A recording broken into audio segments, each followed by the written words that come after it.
So we are inside the joint. अभी मैं cocktail medication push कर रहा हूँ। कोई दिक्कत तो नहीं आ रही आपको? सो दिस इज सिनविस्क इंजेक्शन, यानी कि हाइलोनिक एसिड, अलग अलग कंपनीज के आते हैं।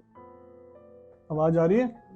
हाँ, ये हमने कॉकटेल डाला, फिर वो चिकनाहट वाली चीज़ डाली, फिर ओजोन गैस डाल दी, तो ये लंबे समय तक चलेगा, असर ताकि लंबे समय तक रहे, है ना।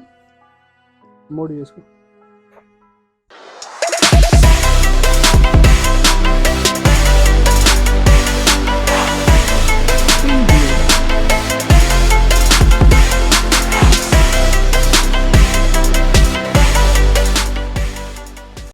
Hello friends, I am doctor Sunil Saini, trauma neuro surgeon, expert in limb lengthening, deformity correction, pain management. आज जो हमारे पास पेशेंट है गुड़गांव से, Mrs Rajbala, she is 55 year old, और इनको वैसे तो कमर में prolapse intervertebral disc, PIVD L4 L5 with significant canal stenosis with radiculopathy right side में। उसके लिए हमने कल इनको डीएससी भी इंजेक्शन लगाया था।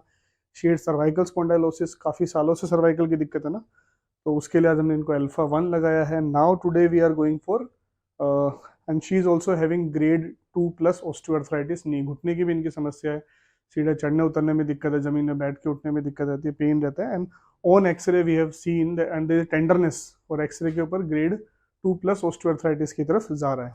अभी देखेंगे आप एक्सरे में कि प्योरली मिडिल कंपार्टमेंट ऑस्टियोआर्थराइटिस है। जब मिडिल कंपार्टमेंट ऑस्टियोआर्थराइटिस ज़्यादा रहता है तो मैं यूजुअली पेशेंट्स को रिकमेंड करता हूं कि आप जब ग्रेड 2 पे आ गए हो तो you go for PFO plus prolozone therapy. PFO surgery से क्या होता है कि जो मिडिल कंपार्टमेंट है वो ओपन अप हो जाता है, उसके साथ में जब हम प्रोलोजोन और कर दें साथ में, तो वो एक सोने पे सुहागे वाली चीज़ हो जाती है कि और बेटर करता है। क्योंकि जब आपने PFO कराया, PFO is proximal fibular osteotomy, it's a very beautiful surgery. और जब पेशेंट ग्रेड 2 ग्रेड 3 में आ जाए और सिर्फ मिडल कंपार्टमेंट जिन पेशेंट का इन्वॉल्व होता है, तो उसके अंदर आप देखेंगे साइड में दिखा रहे हैं कि PFO में कट लगाते हैं हम लोग फिबुला बोन पे, उसकी वजह से हमारा मिडल कंपार्टमेंट ओपन अप हो जाता है। इस सर्जरी में 1 डे एडमिशन ही रहता है, 2 स्टिचेज आते हैं, पेशेंट को इमीजिएटली चला सकते हैं, नंबर 1। नंबर 2, अगर ये आपकी जो कार्टिलेज को डैमेज है, उसकी कार्टिलेज की डैमेज को रोक देगा, क्योंकि ऑलरेडी आपका कंपार्टमेंट रिलीज हो चुका है, और जब हम प्रोलोजोन और साथ में कर देंगे तो कार्टिलेज रीजनरेट हो जाएगा। तो इस तरीके से इन दोनों को क्लब किया जा सकता है। हो सकता है आपको 5 ईयर्स 10 ईयर्स तक कोई भी रिप्लेसमेंट सर्जरी की तरफ जाना ही ना पड़े, लाइफ लॉन्ग। और अगर बाई चांस आपको जाना भी पड़ता है 5 ईयर्स के बाद, 10 ईयर्स के बाद, कुछ ऐसा होता भी है, क्योंकि 10 ईयर्स तक के तो रिजल्ट, अभी 7 to 8 ईयर्स तक के रिजल्ट आ रहे हैं पेशेंट्स को PFO सर्जरी के बाद। अगर ग्रेड 2 में मिडिल कंपार्टमेंट के लिए की गई है तो उनको सर्जरी की जरूरत नहीं पड़ रही है। अगर इसमें टोटल नी रिप्लेसमेंट करना भी पड़ सकता है आगे में, तो इस सर्जरी के कोई भी कॉन्ट्राइंडिकेशन नहीं है कि आपने ये सर्जरी करा ली पहले शुरुआत में तो बाद में आपको रिप्लेसमेंट नहीं कर सकते, ऐसा कोई कॉन्ट्राइंडिकेशन है नहीं। सो grade 2 middle compartment pure osteoarthritis के अंदर हम इस सर्जरीज को कर सकते हैं, और इसके साथ में अगर हम प्रोलोजोन थेरेपी और कर दें तो पेशेंट को ज़्यादा बेटर एडवांटेज रहता है, और वो अपने ही घुटने पे लंबे समय तक pain free active lifestyle lead कर सकता है। क्योंकि टोटल रिप्लेसमेंट के बाद काफ़ी सारी चीज़ें लाइफस्टाइल मॉडिफिकेशन करनी ज़रूरी रहती है। सो अभी मैं, इन्होंने, she is not going for PFO, इन्होंने बोला है कि she will go for prolozone therapy only. तो यहाँ पे हम लोग cocktail plus Hyorth injection, यानी कि hyaluronic acid injection plus ozone therapy में डाल रहा हूँ। और ये क्योंकि कई बार हम लोग पेशेंट्स को डिपेंडिंग ऑन द ग्रेड में मल्टीपल थेरेपीज देते हैं कि हम 4 to 6 वीक्स के इंटरवल पे रिपीट करते हैं। कई बार पेशेंट्स का होता है कि हम सिंगल शॉट दे रहे हैं which can work for 6 months to 2 years, तो 6 महीने से 2 साल तक काम कर सकता है, लंबे समय तक भी काम कर सकता है। Beauty of this injection is that अगर फिर दोबारा 2 साल में कोई दिक्कत आती है, again it can be repeated. पर इसके साथ में physiotherapy, rehabilitation, lifestyle modification, dietary changes, weight reduction, इन सब पे काम करना बहुत जरूरी है, तो आप एक एक्टिव लाइफस्टाइल लीड कर सकते हैं। तो we have prepared everything and now we are going for therapy. So friends, हमने पूरा क्लीन कर लिया, we are in the ICU setup and now we are going for the injections.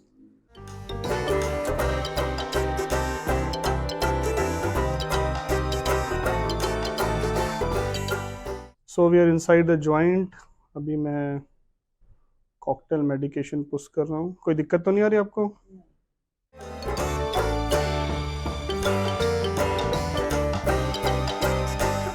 So this is सिनविस्क injection, यानी कि hyaluronic acid, अलग अलग companies के आते हैं।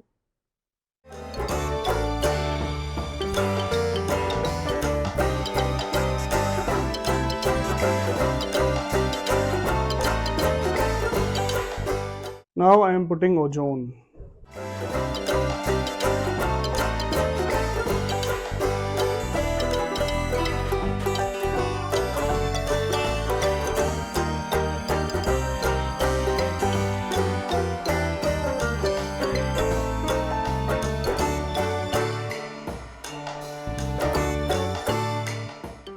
आवाज़ आ रही है?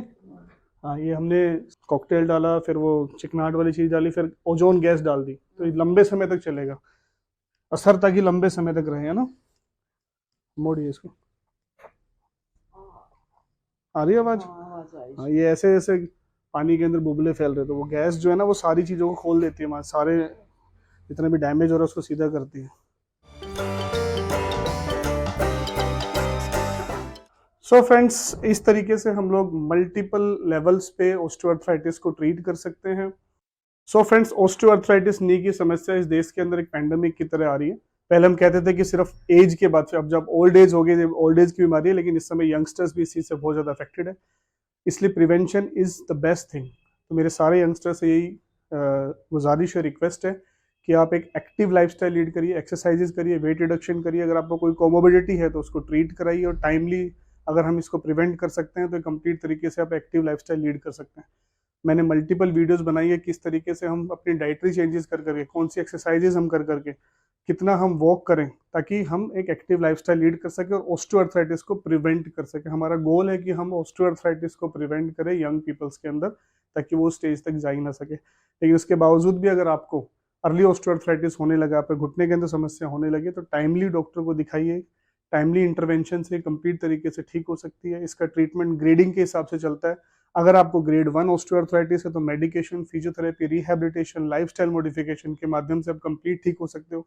ग्रेड 1, ग्रेड 2 के अंदर हम पीआरपी इंजेक्शन दे सकते हैं। ग्रेड 3 के अंदर हम जाएंगे तो प्रोलोजोन थेरेपी दे सकते हैं। एंड ग्रेड 4 के अंदर usually total knee replacement surgery की तरफ जाना पड़ता है। तो आपके आपके परिवार में, आपके जानने वालों में किसी को इस प्रकार की समस्या, घुटने का ऑस्टियोआर्थराइटिस है, हिप का ऑस्टियोआर्थराइटिस है, शोल्डर ऑस्टियोआर्थराइटिस है, इन सारी कंडीशंस के लिए प्रोलोजोन थेरेपी को दिया जा सकता है। इस थेरेपी के किसी प्रकार के कोई भी लाइफ थ्रेटनिंग साइड इफेक्ट नहीं है, और सक्सेस रेट पेन मैनेजमेंट में बहुत हाई है। इसके साथ में पेशेंट मेडिकेशन, फिजियोथेरेपी, रिहैबिलिटेशन करता है तो एक एक्टिव लाइफस्टाइल लीड कर सकता है। So this is the whole information about the osteoarthritis. So friend, channel को सब्सक्राइब करिए, वीडियो को लाइक करिए और शेयर करिए। Thank you.